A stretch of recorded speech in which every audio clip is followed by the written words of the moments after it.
Dutch van der Linde is one of the most fascinating characters Rockstar has ever written, but there's an angle that rarely gets explored.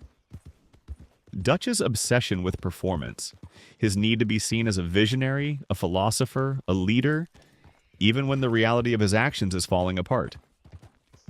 Throughout Red Dead Redemption 2, Dutch talks about freedom, loyalty, and a better world. But if you look closely, almost everything he does is about protecting the image he has built, not the ideals he claims to fight for.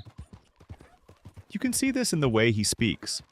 Long speeches, dramatic pauses, constant references to the plan. Dutch doesn't just want to lead the gang, he wants to be remembered as the great leader of the gang.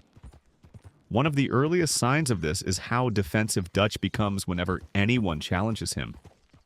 Arthur asking a simple question can trigger Dutch into giving a 10-minute justification.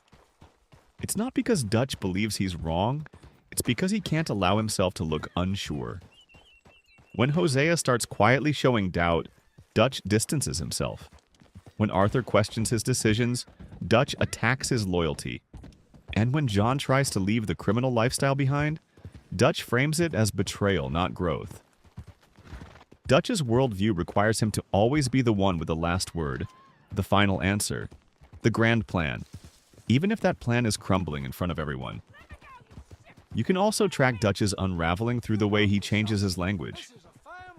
Early in the game, he talks about us, family, and doing what's right. After the Blackwater incident and the constant pressure from the Pinkertons, his wording shifts. It becomes I, my plan, my vision. It's a subtle change, but it's deliberate writing from Rockstar. Dutch stops leading a group of people and starts performing for an audience.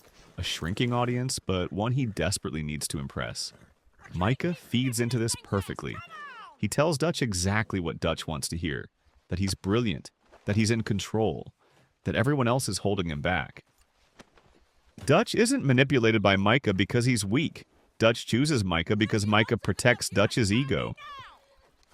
Another overlooked detail is Dutch's fear of silence. Throughout the game, Dutch talks more when things are going wrong.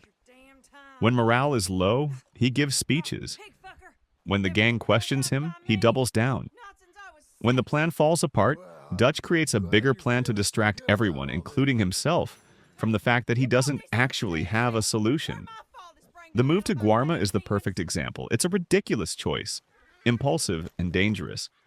But it allows Dutch to keep performing as the man with the answers.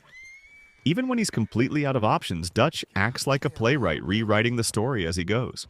The final clue to Dutch's true nature comes in the epilogue. By the time John confronts him on the cliff, Dutch isn't angry or loud anymore. He's quiet, defeated, reflective. For the first time in the story, Dutch isn't performing. He's just a man realizing he destroyed everything he claimed to love. His last line to John and Micah, "I did my best,"